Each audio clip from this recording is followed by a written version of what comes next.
Welcome to the Sponsored Rider Club podcast, your guide to motorsports sponsorship. Here's your host, Josh Weesey. Welcome to this episode of the Sponsored Rider Club podcast, which is powered by AMSOIL. AMSOIL and I are working together because we believe that you have unlimited potential. This podcast exists to help you find it and set it loose on the motorsports industry.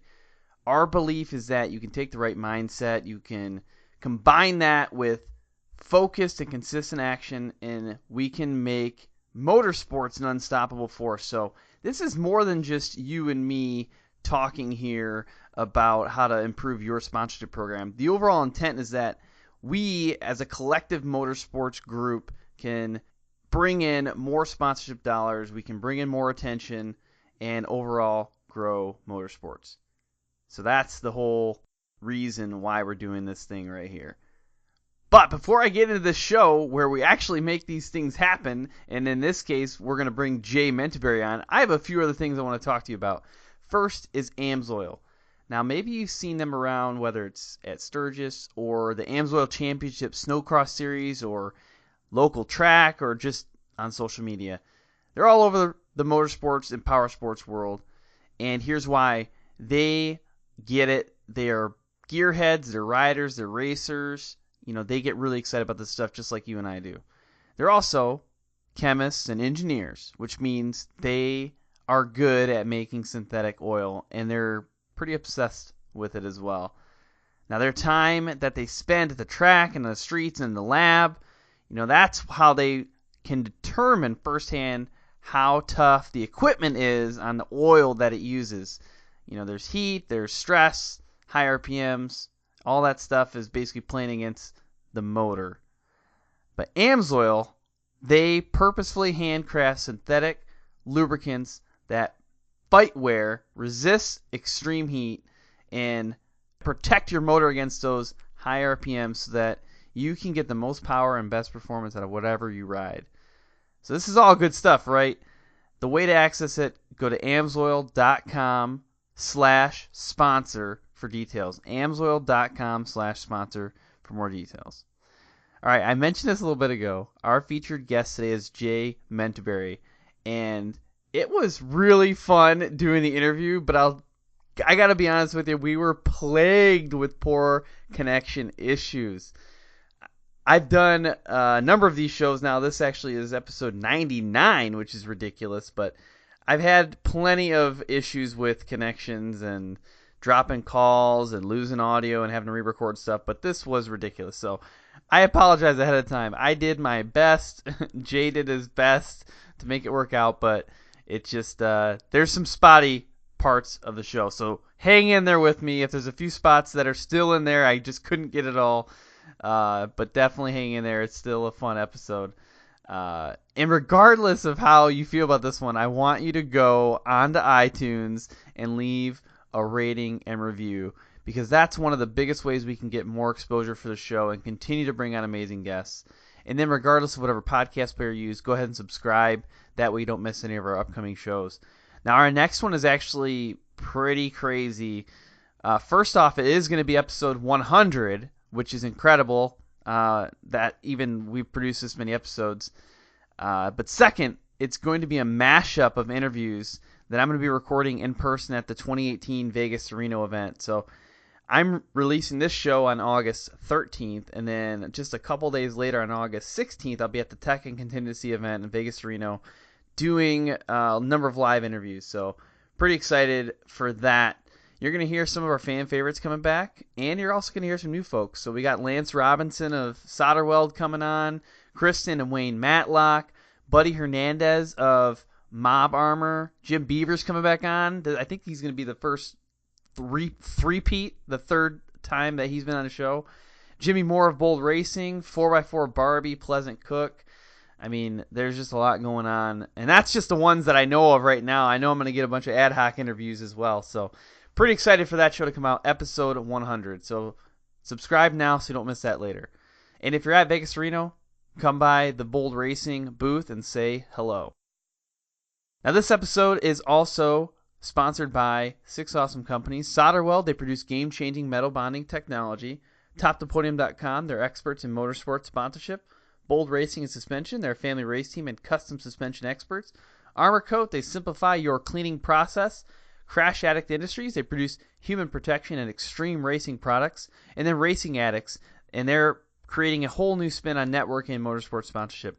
I also want to give a quick shout out to some of our other partners, including MBRP, HMK, Studboy Traction, GSP XCV, and One Stop Performance. Now, the structure of this podcast, it is set up like a race. We'll begin with the qualifier, which is a basic intro. In Heat 1, we'll dive into Jay's background. In Heat 2, we'll discuss sponsorship tactics. In the main event, I don't even know if we made a clear transition in the main event in this show because the connection issues were just wild. But usually we talk about mindset in the main event. And then the finish line, we'll get the closing comments and we'll figure out how to contact Jay. Without further ado, let's hop in. Jay, I would love for you to take a minute, kind of fill in the gaps from that introduction, and tell us a little bit about yourself. Well, I'm 23 years old. I live in Star Valley, Wyoming, near Jackson Hole. It's basically a backcountry snowmobiler's paradise among every other recreational sport. So it's pretty cool to be able to live here and access everything I need right from my door pretty much. I've been riding sleds for my whole life. My dad introduced me to sledding basically right out of the womb. So that's one of my first memories. And ever since, it's been like why I live and my true passion and way of life. So I'm here to talk about my career and my program and answer some questions that some of you may have. Perfect. And I would definitely want to take the time in Heat 1 to dive way deeper in your background. I want to know your story. And one of the things that I like to explain in this show is why I ask the questions that I ask. And in this case, for the Heat 1, what I'm trying to do is establish a relationship so that people know more about you, where you came from, why you do the things you do, builds a relationship so that when we do get to Heat 2, when we talk about sponsorship tactics and strategies, then they have a little bit better understanding of like which parts they want to take, which advice they want to take to heart, which things that they think might not apply to their situation. Or so that's kind of the whole point of why it's structured this way. So you said a minute ago you started basically right out of the womb. So I'm assuming 3 to 4 days old. You get home from the hospital. You're on a kitty cat ripping some mountains. And but no, tell us maybe let's start with what was your first sled? Do you remember your first sled? Yeah, it was a Ski-Doo Mini Z 120. Yeah. That I would ride around the yard, just in circles and circles until I was out of gas, and Dad would fill it right back up, and I'd keep going. And but before that, he would actually strap me to his chest, in one of those harnesses and take me wherever he went. So I really got like a first person view of what it was all about from him, and just I don't really remember much from that, time period, but I think it definitely plays a part in, how I ride and just it kind of instilled what it's all about in me way back then.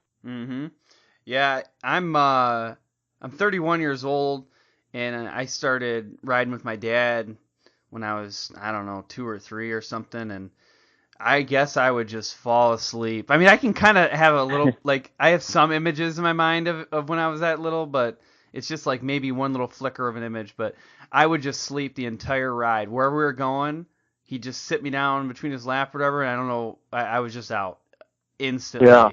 I don't know what it is, but I used to get really relaxed by that stuff. Yeah, it's funny how that works. I was the same way. I either fall asleep or get so excited that I, put my hands in the air. And I remember one story he told me that I got so jacked on a big hill climb or something, and was moving my hand back and forth, and I accidentally hit the kill switch on the sled, and we were like mid climb, and he had to bail, and it was this big ordeal. But nobody was hurt, no harm, no foul. But it's just kind of funny. Oh yeah, yeah. Yeah. My youngest son, he's 3. He goes for rides with me, and I got a Polaris Razor, and he's how I was. He falls asleep instantly. I mean, it's just crazy. Yeah. It doesn't, and it's not like these machines are just super quiet and like. I mean, it's a great ride, but it's still like it's a loud machine, and he's just out instantly. Yeah, it's funny. I think that'll turn into adrenaline, which is right. Kind of weird, but yeah, I think if they're not scared of it, they'll just take it and run with it. So that's cool that you're getting your kids into it. Yeah, definitely. It's been good, especially with the Razors. You can put a car seat in them, and we give them like little headphones, and we don't even go fast, but it's just kind of cool to be able to tool around. And we can bring his little juice boxes and snacks and stuff. It's pretty incredible what these machines have given people access to. I mean, you kind of take it for granted at this point, but it's pretty neat. Well, hey, what next? So you're a baby, crawling around in the snow, falling down mountains. What happened next? Take us on the journey from that point, to where you're at right now. Well, as we grow up, we have to do things like school and sports and other sports and stuff, which whenever I wasn't at school or sleeping, I was wanting to ride. So, yeah, that's how I spent most of my free time, other than I played, baseball and football growing up. But every chance I got was either riding a sled or, four-wheeler bike. So, that continued through my whole adolescence and everything. And then when I got to about 13 or 14, that's when I started to, race in the hill climb circuit and started taking interest in writing for films and kind of realizing that there was, wanting to be a figure in the industry. And, I realized I was pretty good. Like I had a talent for it. So I just hounded, these film crews and tried to get my 15 seconds of fame, if you will. And that kind of set up the next chapter of, getting a OEM sponsorship, a factory ride, and other sponsors. And as I turned like 14 or so, that's when I started to realize that,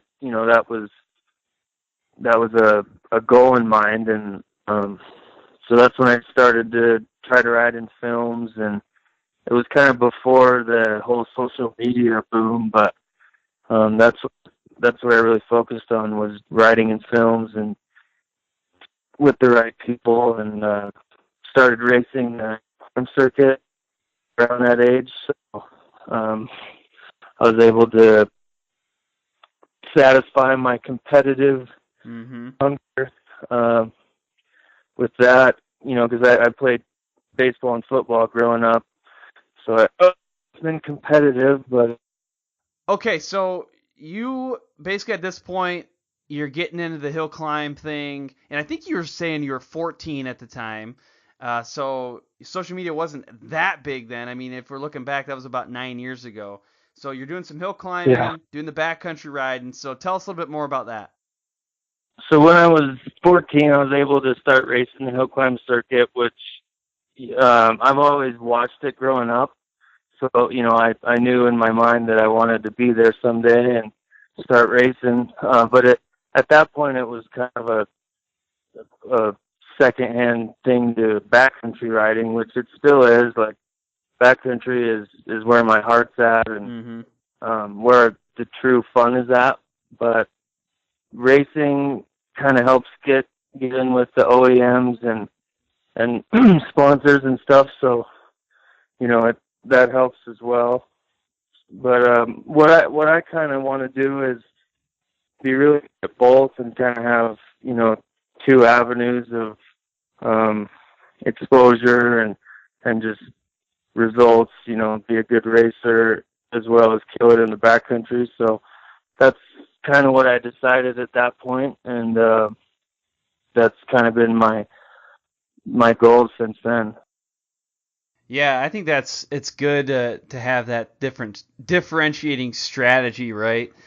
And you know, you and I talked a little bit in the pre-interview about the difference sometimes between the racers and the backcountry riders. Is you know, the racers might leverage that racing thing a lot, and that's obviously it's a good opportunity to get really good content for social media, plus all the exposure at the actual race. But you might sometimes forget about all the other behind the scenes stuff. And the backcountry folks, you know, especially if they're spending that's like all their time behind the scenes. You can't get a crowd out into the mountains to watch your activities. Right. You know, it's all based on social media to get that out there, or it's all based on videos and films to get that out there. So I think it's pretty cool when people can combine the two and do both.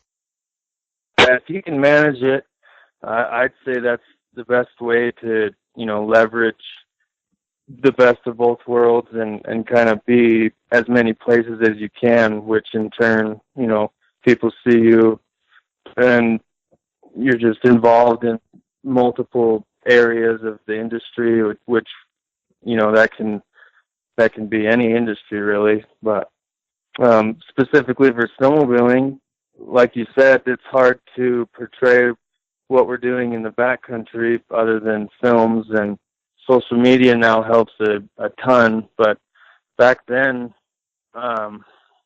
it wasn't as prevalent. I mean, it was still there, but for me, I didn't really know, you know, I didn't have an Instagram or whatever, and I didn't know that it could be leveraged that much. So I was just focused on, you know, getting into films because I thought that was the cool thing to do, and I just wanted to be a figure in the industry. I looked up to guys that were in the films and such. So I didn't really have like a solid plan, but I knew that's what I wanted to do. So yeah, and you know, at that time, so this would have been what we were saying, it was like 9 years ago. So we're looking at maybe like 2008 or so. 2008, 2009. Like, I don't even know if Instagram was out yet, and right. I don't think you could even do. Maybe you could do pictures on Facebook. I don't know. It's kind of hard to remember now, but it was social media was nowhere near what it is today, and the films were like the avenue to get that exposure for a backcountry person. So, and obviously from a hill climb, you've got the people at the event that can view and watch that, so you get exposure there. But right, good. So what happened 9 years later? What else happened? I just kind of stuck to that program, and you know, as social media developed, I kind of caught onto that and started utilizing that, and it's kind of a full circle with the filming and racing and social media. You're able to, you know, leverage what you do here with social media and films and vice versa. So it's for a backcountry snowmobiler and even racer, you kind of have to play all the cards and find a good balance of, you know, content and race results, and you know, it's all how you use it. That's good. So today, I mean, what are you focused on right now? To sum it up, probably, you know, obviously race, have good film segments as well as good content. You know, as much good content as you can put out on social media. I think there's a balance between saturation and, you know, good content. So that's kind of my game plan, is just to gather as much good content as I can for personal use, as well as, you know, film segments, and at the same time try to, put results up on the racing side, and basically just do the best I can. And so far that's, brought me to where I'm at, and I still don't have all the answers, but every year I learn a lot more, and I'm able to use it and apply it throughout all different avenues. Oh, that's good. And, in a minute, we're going to dive into the sponsorship tactics and strategies in more depth, but I just want to call out something you said, and I like the word that you used. You basically said sharing content versus saturation. I think that's right. One of the challenging things that we as content creators, because that's one of the main roles that sponsored riders play. We're content creators. Yeah, we're influencer marketers, we're racers, we're riders, but we're also content creators. And we have to find this balance between like overloading the system, like overloading our followers with content, but also not scaling back too far where they're like, they forget about you, or you don't post often enough, or you don't put content out there often enough, and people take you off of your mailing lists, or they don't follow you anymore, or whatever it may be. It's an interesting balance. In my opinion, every time I post, I want it engaging in some way or another, where it's just a cool shot, or something that a consumer can relate to, or there's always times product specific posts, and it's something that we're all working on, sure, but it's definitely and can be very valuable if you do it right. Well, what I want to do before we go into Heat 2 and before we thank our sponsors, I actually want to know who are your current sponsors, who are the people that are supporting you right now. Yeah, so Skidoo has been a crucial part of the program for the past 4 years. I became a backcountry ambassador, as they call it, about 4 years ago, and I've also been on the race team during that same time period. So they've been, a huge help in sleds and setup and everything in that sense. And then Silver Turbos, because you can never have enough power, right? So they provide, all the power that I need, whether it's on the race course or in the backcountry. And you don't always need a turbo, but it does open up new possibilities as far as, having speed for a jump or a tree line, or, you can never have enough power, like I said. Right on. So, and I've been using Fox for suspension. They make a great shock, and they're super knowledgeable and helpful, and they've got some really cool stuff coming out that's really innovative, so that's cool to see. And then 509, I've been with them for a long time.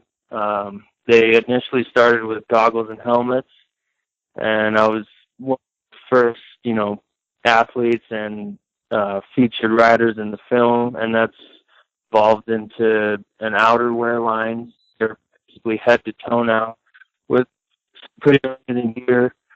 And they also make a killer movie, like probably the best in the snowmobile industry, I'd say. So that's been really cool to be a part of, and I accredit them to a huge part of where I'm at today. So can't thank them enough. Yeah, and for people listening as well, at least in the most recent movies, I think the past 3 or 4. David McKinney was one of the main creative people behind that. So David McKinney is the creative marketing manager for 509, and he was just on this show, episode 94, fairly recent. So if you want to know a little bit more about 509, and actually he also makes the sponsorship decisions too. So if you're listening to this show and you're like, I wonder what 509 is looking for out of a sponsored rider, go back to episode 94 and download that one for sure. Yeah, David's super cool. We've been friends before for 509, and I could his goal. He wanted to be, basically what he is now, and it's cool to see him grow into that and do such a good job. And it's fun to work with him because we get along. Mm-hmm. He's got a lot of really good ideas and super good talent behind the lens, and yeah. So anyway. Oh, definitely. Well, is there any other sponsors that you want to cover, or are we ready to move to the next segment?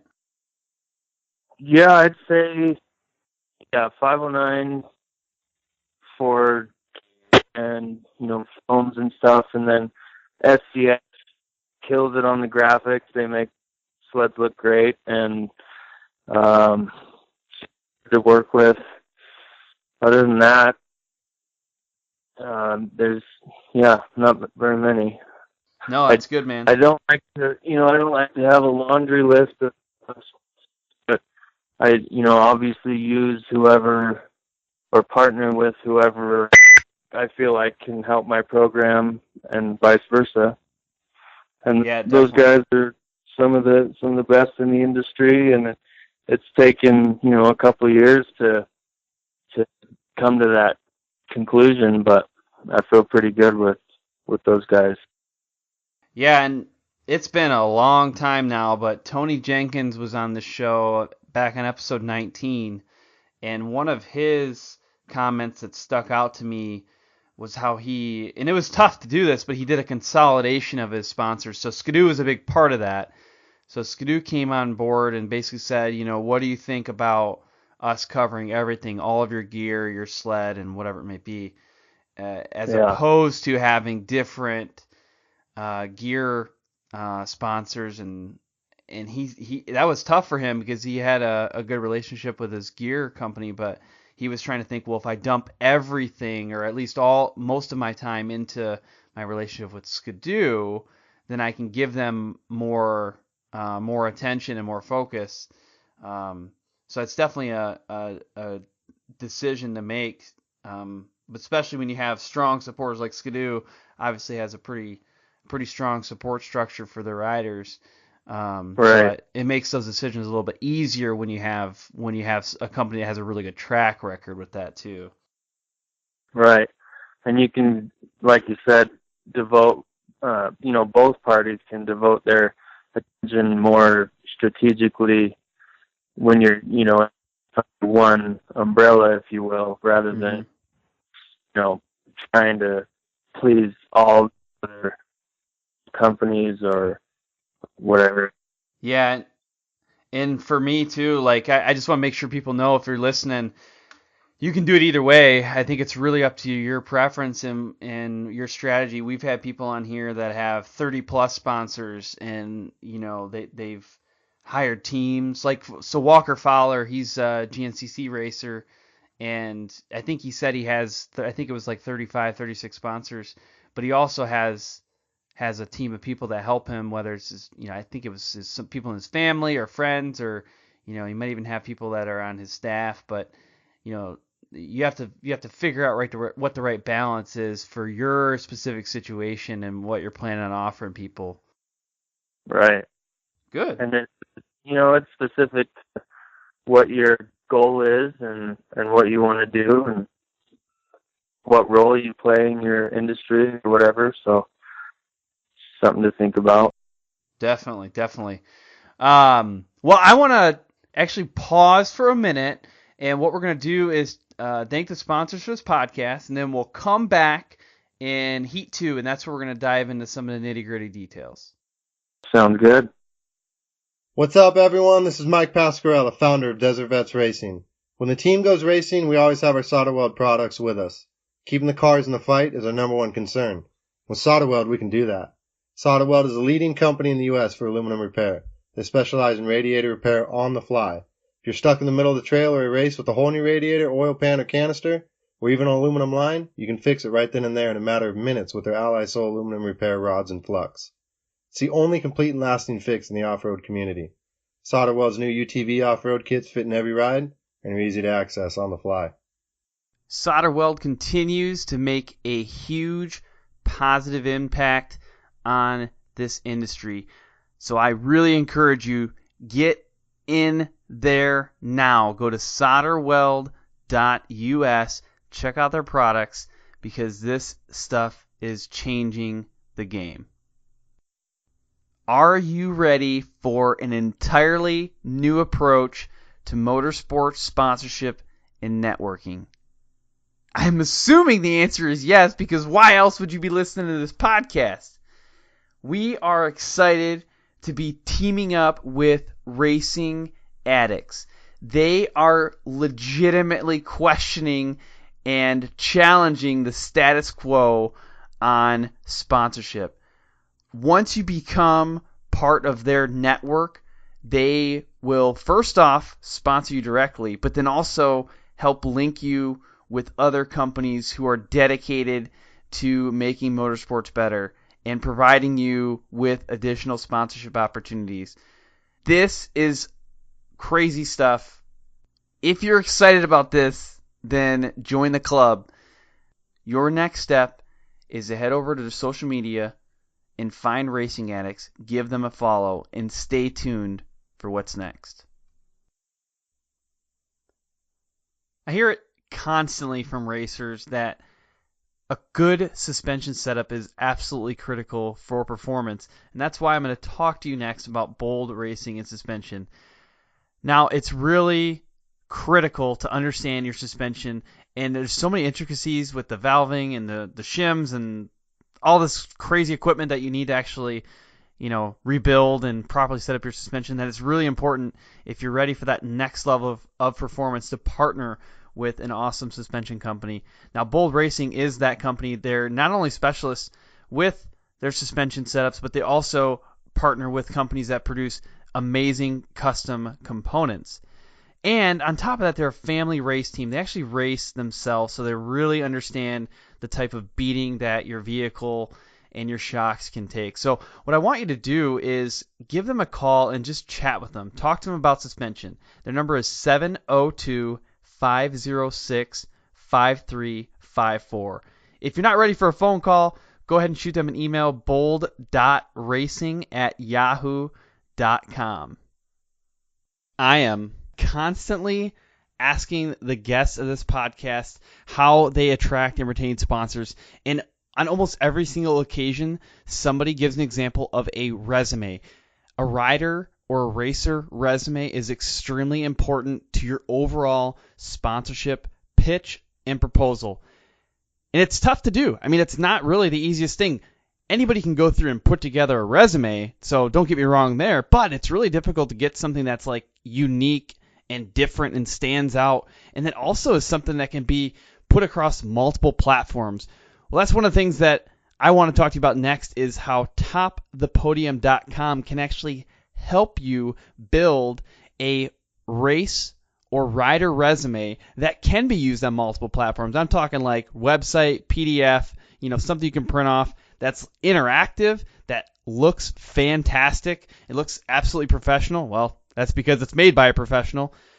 This is the type of thing that's going to set you apart from the crowd, and that's going to position you for a strong sponsorship proposal. So what I want you to do next is go to topthepodium.com, and if you have a question, there's a little chat icon that pops up on the side of the screen when you go to topthepodium.com, and you can go ahead and type your question right there. Jeff Vanestal, he is the owner of Top the Podium. He's going to be able to respond to you directly. So check it out. Safety is our overriding priority. I hear it all the time, but I have to ask myself, is it though? Is that the first thing we think of? Is that the first thing you think of? Over the past couple of years, we've seen the performance of production UTVs increase, somewhere around 350%. That means these machines give us a lot more opportunity to have fun and win races, but it also, unfortunately, gives us new opportunities to crash. And that's why we have partnered with Crash Addict Industries. The owner, Travis Pointer, became very accustomed to crashing early in his career. He saw it as inevitable. and he set out to make the process safer. With a passion for racing, welding, and engineering, Crash Addict Industries now produces full cage and other protection systems intentionally designed to protect you during an accident on the track. They also offer a line of human protection products through their vendors. Do this for me at this point. If you're racing with a stock cage right now, please go check out crashaddict.com and at least just see what they have to offer. Even if you choose to go with a different company, please make safety your overriding priority. What's up, everyone? George Hamill here. As a professional off-road racer, I'm always seeking a competitive advantage. My vehicle, tools, and products must perform flawlessly for me to excel on the racetrack. I only use products that help me succeed and provide me an edge over my competition. One critical area that affects racing is weight, and this is certainly true for UTV racing. Mud, dirt, and grease can accumulate under the vehicle and on the tires, decreasing speed and performance. So in 2017, we partnered up with Never Lift Racing and their amazing product Armor Coat. This spray-on product performs. Not only does it reduce the effect of mud while racing, but it also makes cleanup quicker and gives my vehicle a professional appearance on race day. Armor Coat spray is a critical part of our race program. Grab some today. You'll be amazed. Whether you are a professional racer like George or a weekend warrior like myself, Armor Coat can make a huge difference in your life. Armor Coat from Never Lift Racing is a unique solution formulated to help prevent mud, clay, and ice from sticking to the surfaces that you treat. This cuts your cleanup time in half while keeping your machine looking new. So I want you to go check out armorcoatproducts.com for the latest off-road care products. All right, well, welcome back. We're now in Heat 2. That's where we get into a little bit more of the tactics and strategies around, attracting and retaining sponsors. So what I want to start with, Jay, is I want you to walk us through a couple of examples of how you built a relationship with one of your sponsors. So maybe it's how you met, or maybe it's how they discovered you, or maybe it's some of the things that you've done to get to know them better or support them better. So that's why I want to understand that. So it kind of varies with, different companies and different people on how available they are, or, if they attend the same shows or events that you do and you're able to meet them there. Otherwise you have to, work pretty hard to find the right contact and get to the right person to, make your pitch. But for example, with Skidoo, I had reached out numerous times to who I thought was the right person, and their information obviously isn't out for just anyone, so I had to, do some digging for that. But what really kind of changed their mind or swayed them is some other people in the industry were kind of advocating on my behalf, which really helped. But that, that comes from obviously credibility and hard work in the past. So, they kind of reached out and said, hey, you guys should take a look at this kid. I think he'd be good for you. And so they reached out after they had kind of done their research and followed me for a while. And sometimes it works like that. And sometimes, you're able to either call or email some people, and if they, if they're interested, or if they feel like you guys could do good business, then it starts from there. But it's all kind of specific to where and how, or, if you meet them or how you're able to talk to them. But yeah, that's kind of been half the battle for me, and I'm sure others, is getting to the right person. But persistence is huge with that. So, don't get discouraged if you can't find contact, or, if you don't necessarily get through the first time. Just keep on trying. Yeah, and I got a couple things I kind of want to highlight from that. One, you said other people advocated for me, and you are not the first person to bring that up on this show. We actually just dedicated pretty much an entire live episode to this. So we're recording right now. It's July 31st of 2018. Last night, July 30th, we did a live show with Lauren Morell of Mad Dog Media Marketing, and the whole topic was, how you can serve others and how you can help people behind the scenes and what that really does for the entire industry. It helps the industry grow and obviously those individuals. So Right. I'm glad that you said that in this case because it is a huge part, and I think people listening, if you really want to make a big impact in the industry in total, you should be helping others too. Find those people that you think are doing a really good job. Maybe it's someone I've seen people take on younger riders and racers that they're just super excited about and help them along, whether it's coaching with technique or with social media or just giving shout outs or whatever it may be. There's a lot that you can do to help others in that path. So I'm glad that you brought that up. And two, you were saying in trying to get to the right person, you said don't get discouraged. I would almost say expect to not get to the right person right away. Exactly. It's most likely going to take time, especially when you're looking at companies that have, more than 50 people, I'd say. Because there's some companies that are smaller, you can connect pretty easily with. Maybe it's even the owner that you are working with, and they have more of a visible presence. So, like for example, some of the sponsors for this show, I work directly with the owner in several cases, and that contact was a lot more transparent and a lot easier to do. But with other companies like Skidoo, it's much larger, so you're not going to know the right person, or even like you said. One thing I want to pull out, you said, I thought I had the right person. Because you're not even sure. Like, you don't even know. People have different titles, and you're not sure if you're talking to the right person or not.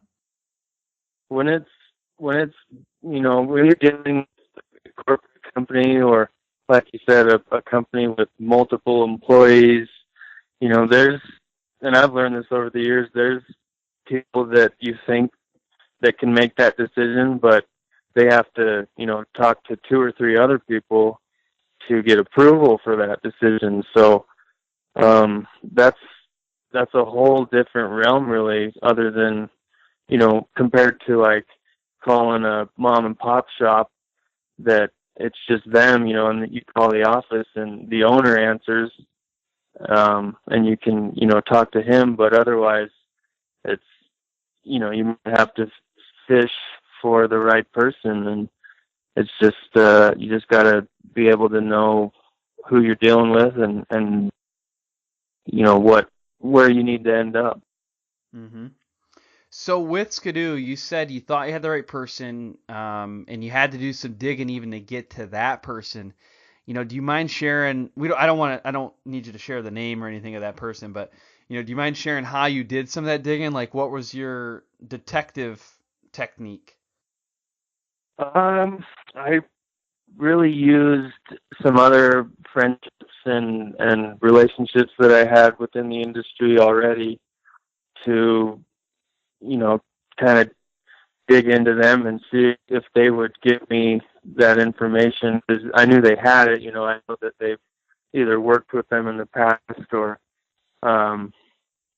whatever it may be. And that's also another huge key is knowing, establishing the relationships with the right people, and also, treating everybody right and showing good with everybody, because you never know, you might need them to be an advocate for you, and if you get a bad impression or whatever it may be, that might hurt you in the future.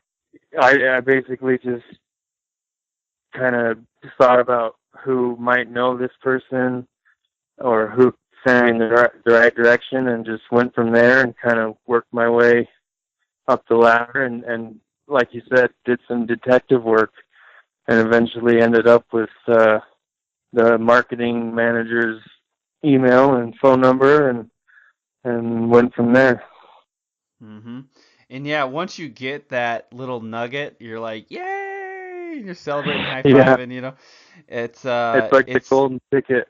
it is, and that's really just like phase 1 of 10 to get Oh to yeah. what you actually want. But one thing that I wanted to, maybe I'm even harping on it at this point, I don't know, but about thinking you have the right person, and a lot of riders and racers, they contact me outside of the show, just in private messages or emails, and asking for advice and things like that, and they've shared a number of stories where they thought they had a deal worked out, and maybe even they already acquired some parts or wrapped a vehicle and with the sponsor's logo, or maybe they already spent money based off of what they thought was a done deal, and the sponsors can't always go through with what they expected to, whether it's sometimes the wrong person said, yeah, let's do it, let's go, and they didn't get the right approvals, so the deal doesn't go through, but you've already invested. Or sometimes they run into an unforeseen financial trouble and they have to pull back, or sometimes they give you the wrong parts on accident and you might not have enough time to correct that. So these things do happen, and it's one of those pieces where I don't know. I can't give you the golden ticket in terms of how to respond to each situation, but I can tell you that you will run into one or the other. It's gonna happen if you're in this game. It's gonna happen where you're gonna be stuck and you're not sure what to do. And I don't think people do it intentionally. It's not like there's a bunch of sponsors sitting around a table like laughing like, how can I get these? Right. It's pure mistakes that how these things happen, but it can happen. You have to be prepared for that too. It comes down to communication, really. Going back to what you said about, wrapping things ahead of time or investing, resources or money ahead of time, I would say just make sure you either know that you're talking to the right person and you have a deal going, or ideally have a contract and go off of that, on paper, everything's laid out, transparent, and after that you can move on and say, well, okay, we're moving forward with this game plan. Yeah, and one way to find out if you're talking to the right person is to ask, hey, what's the process for approvals? Are you the right person I should be talking to? Or, is this like step 1 of 10? What's next? I mean, it's okay to ask those questions. You just said that, like, ask questions. It's okay to say, hey, I don't understand your process. What do you need from me? And what should I be expecting from you? And then they're like, oh yeah, we have a 3-phase approval loop, and they might tell you that just by you, but you have to ask. They might not think about it naturally. Yeah, don't be afraid to, be completely transparent and say, here's what I want. What do you need in return? Right. And they'll either be like, yeah, that's something we're interested in, or let me talk to my boss, which, then it turns into another step. But you think you give in return, and then they'll, reciprocate with whatever they're thinking. So.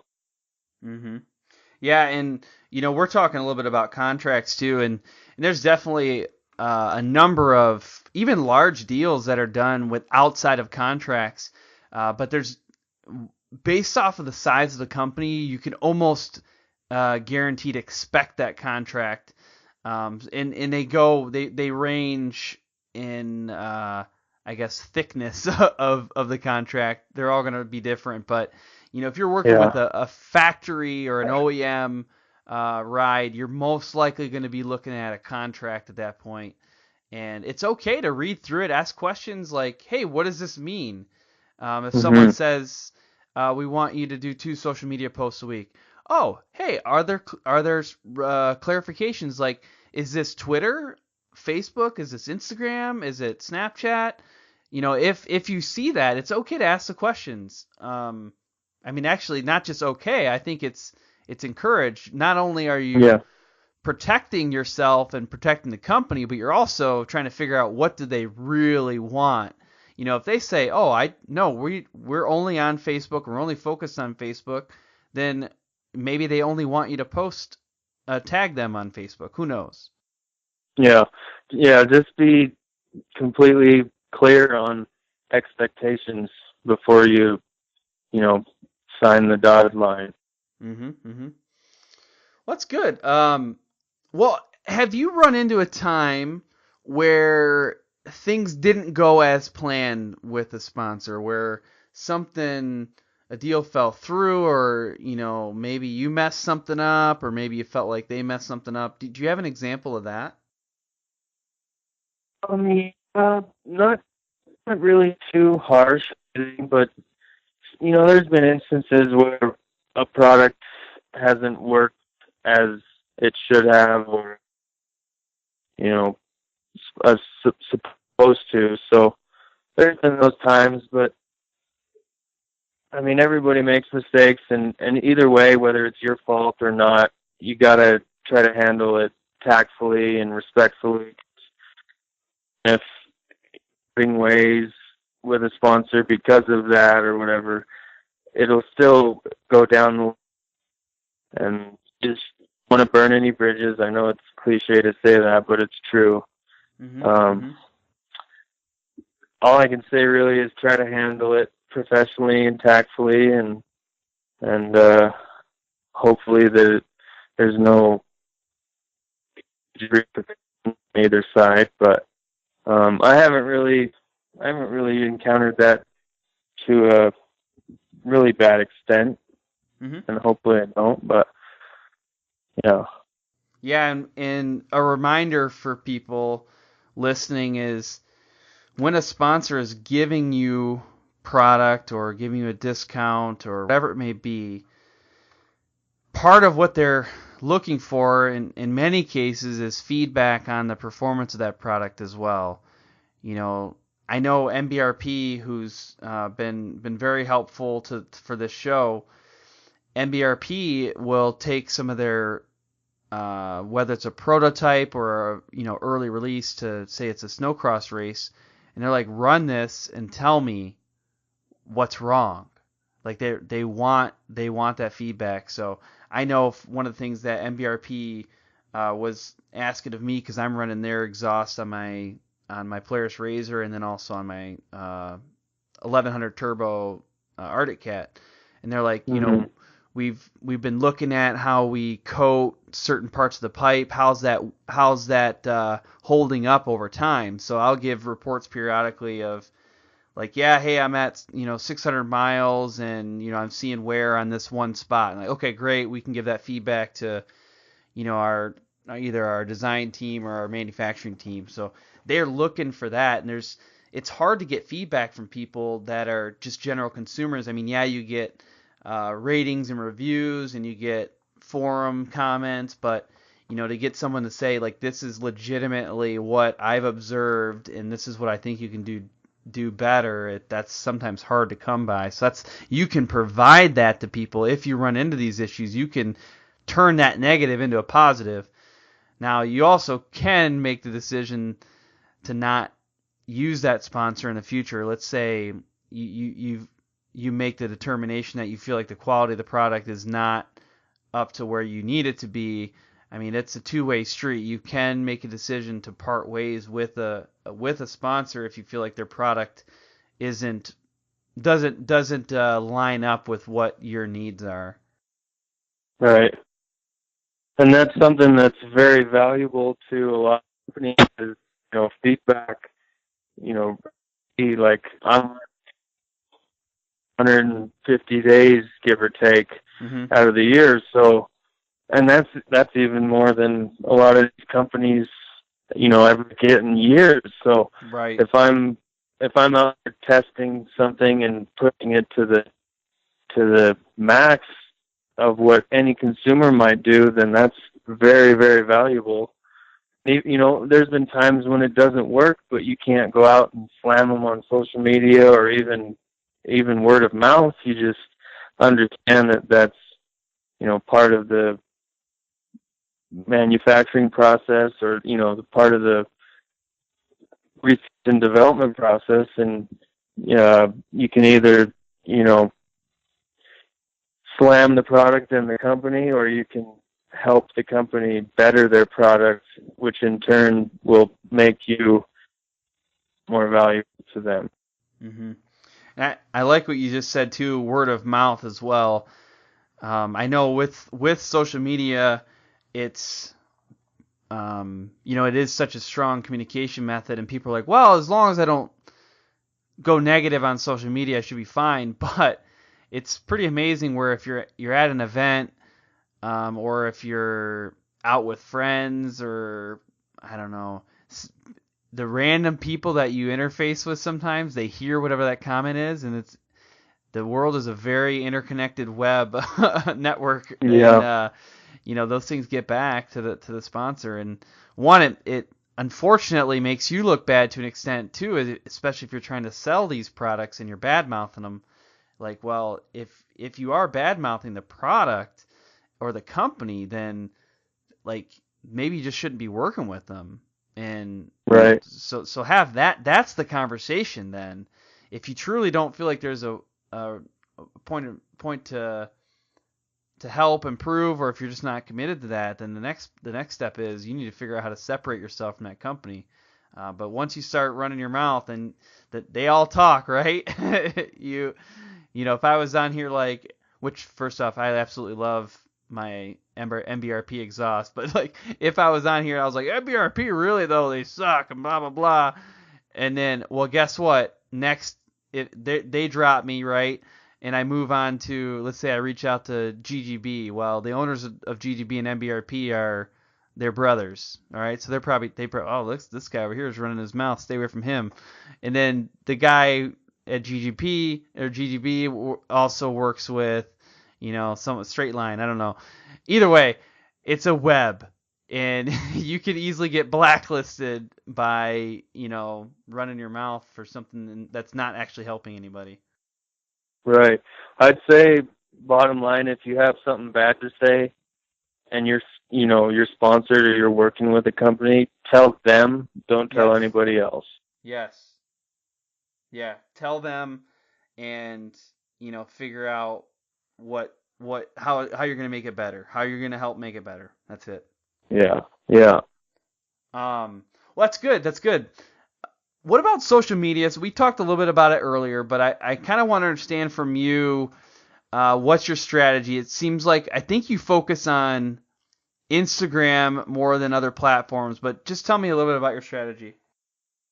Social media I'm still trying to learn it, as I'm sure we all are, but they've definitely caught on the past couple of years to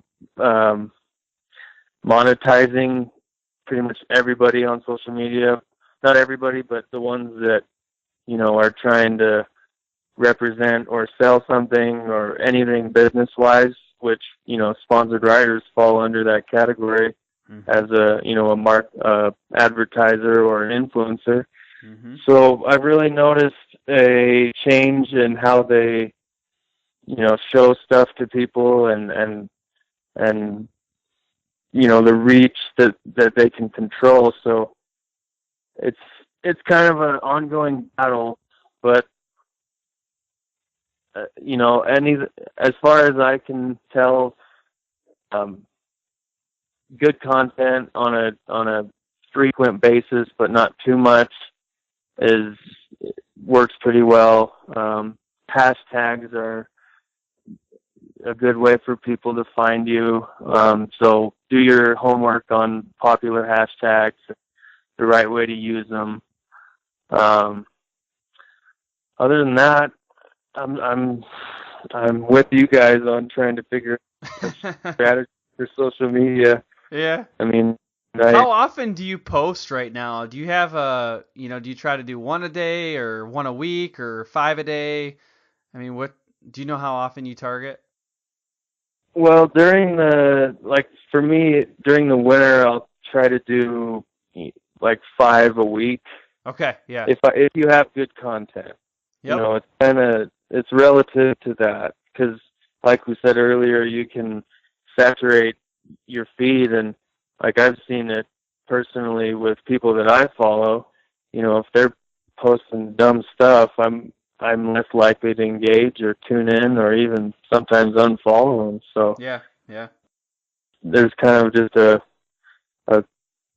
balance you have to find with that. But if you have good content, post away. Like I would say, and I've been told 2 times a day if you have great content Yeah.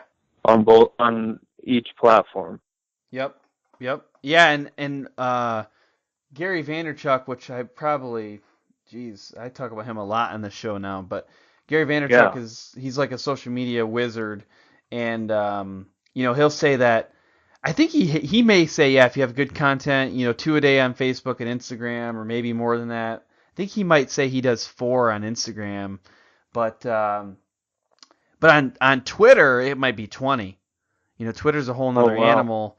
But he basically, like Gary Vaynerchuk, which trust me, I do not know how to use Twitter. Like, don't. I struggle with Twitter, but he basically is saying that people who struggle with Twitter don't know how to use it. It's supposed to be these little tidbits of updates throughout the day. Not Right. whereas Instagram is like the curated content, like you're saying. So the highly visual, the things where when it's actually sitting on a grid, it looks good. Each image complements one another. That's a good fit for Instagram. But like Twitter, no, maybe it might be these little updates like, hey, just got my sled stuck, ha ha ha ha. And Right. then like, oh man, I just flipped it, or I don't know.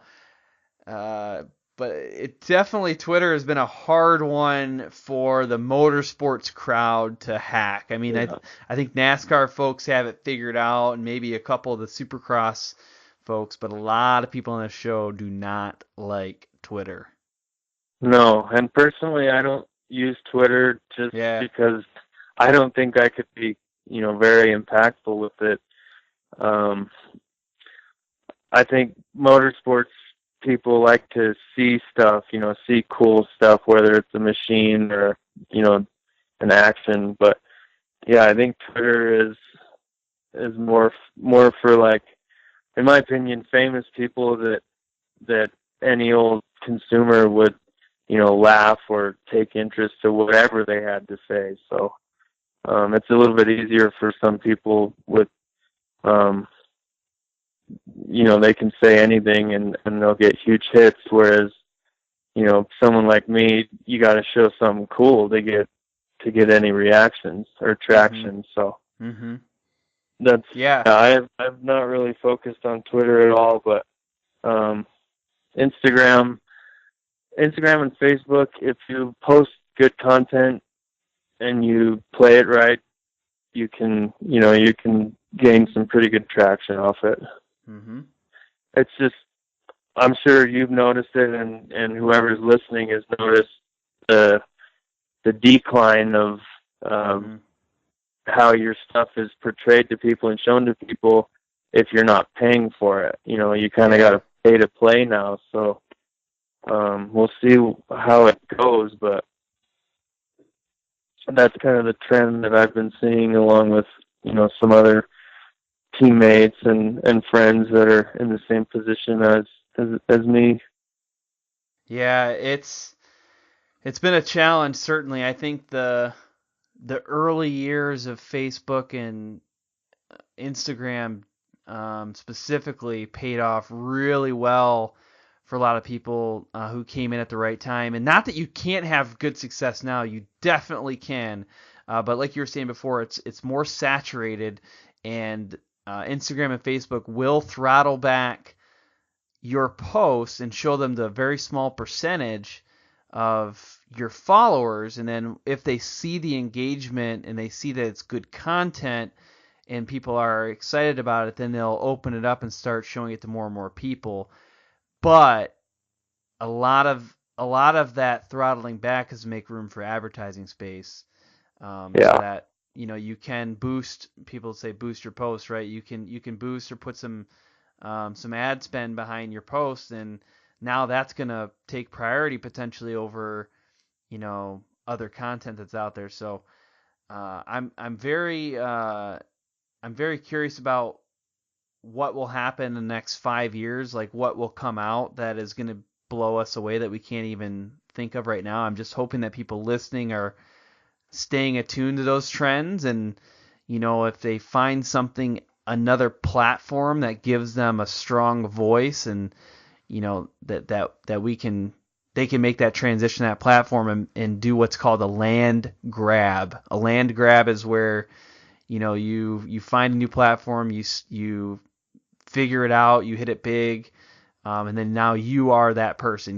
There's people who did Twitter land grabs. I think like Ashton Kutcher, who's an actor, he did a Twitter land grab a long time ago, and he ended up being one of the biggest Twitter people in early days. Right. So yeah, you want to be that person, whatever that new next thing is out there. You want to be the person to grab that. What's been your do you use the Instagram feature very often? Yeah, I'd say not every day, but it depends. If something's exciting is going on, I'll definitely use it. But if I don't feel that it's exciting to me, I won't share it, just because I don't want to. I wouldn't view somebody else's story or whatever that's not exciting. Right. I mean, just plain and simple, I guess.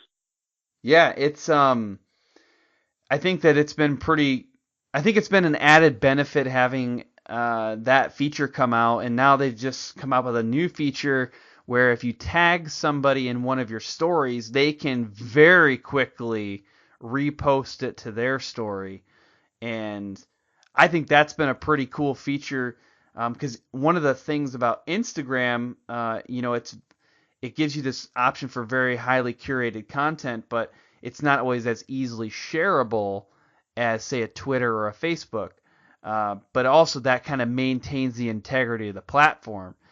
But with the stories, being able to quickly share a story of that somebody else posted, that I think creates a little bit of virality, so that if you were to have something really intriguing on a story and you just happen to tag, let's say it's Skidoo, and they retag or they repost it, you might now have access to a pretty large amount of people that's viewing your content, or vice versa. You repost Skidoo's story where they tagged you in, and now there's that many more people looking right at Skidoo's profile. So yeah, it's more instant. Yeah. Notification. Well, hey, I've been running my mouth and kind of lost track of time, so let's quickly go through maybe one question here in the main event, and then we'll kind of wrap things up. And the one thing I want to ask you is if you could sponsor any athlete or rider or motorsports person in the world, who would you pick and why would you pick them? That is an interesting question, and I've been thinking about that for a few days. Nice. I kind of put myself in the position of a relevant product or service. Yeah. Unlimited marketing. And I'm a big motorsports guy. I really only follow motorsport stuff, mainly motocross, snowmobiling, and things like that. And the conclusion I've come to is probably Ken Roxon. Yeah. Just because of how I feel, like when I look at his feed or whatever, or hear his interviews, it just seems to be genuine and fun. Like he's not the typical like factory rider kid. He's just a normal guy with incredible talent, but when he does, promote products or whatever, it just feels really genuine, like he actually believes in it, and and he makes things look really good. So I think that's who I would try to sponsor.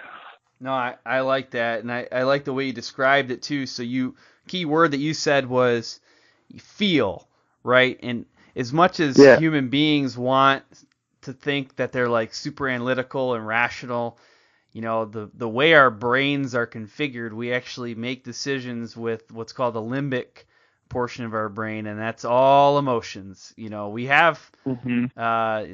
our analytical part of the brain, it can process numbers and data, but it actually doesn't make the decisions. So, you make decisions with how you feel. So if you find someone or something that embodies your beliefs or embodies the things that you also, feel good about or get excited about, then you're naturally attracted to them. And that's I guess the beauty of this whole sponsorship deal is everybody is going to have their own beliefs, and they're going to connect with different companies, and different followers are going to connect with them. That's why I tell people I can't give you like a recipe other than telling you need to discover who you are and then get you out there and find the companies that you align with, and Yeah, it's good stuff. something that you can get behind, and then, like for me, I try to be as relatable as possible to the consumer. Like if I'm supporting a product or representing a product or service, it's because I believe in it, and I feel like everybody else should experience that. Not just because they're paying me or whatever, but because it actually works, and it can help. So I think that's huge in gaining credibility, and a good following is being relatable and genuine. Yeah, definitely. Well, next we're going to kind of wrap things up. What I want to know from you, what's one thing that you feel like listeners should take away from the show if they forgot everything else? What's one thing they should remember? I think I would encourage listeners to approach a sponsorship as a business deal, not a handout like, what can you do for me? I would say think as if you were a company and you were approached for a sponsorship. What would it take for you to cut the check or send them product? Why would you do it? What would you want to see? And then, flip it around. And if you're approaching somebody for a sponsorship, you're able to provide them that, or answer that question. Basically, just what can you do to give them a return on their investment? It's not a handout. It's not it's not welfare. So it's a two-sided. So if you want a good, long-lasting relationship and sponsorship, then you need to reciprocate for what they're giving you. Definitely. And that's the exact reason why I ask people that question now. If you could sponsor any athlete in the world, who would you choose and why? Because I want them to get into that frame of mind of like, what does the companies actually have to make the decision around? Like, what are they actually feeling or thinking, and to try to make that decision. So that's good. Yeah. And that's something that I think is different with every company, and even down to the person making those decisions. And it's super interesting to, it's intriguing to think of like why they make the decisions and what they're after. So,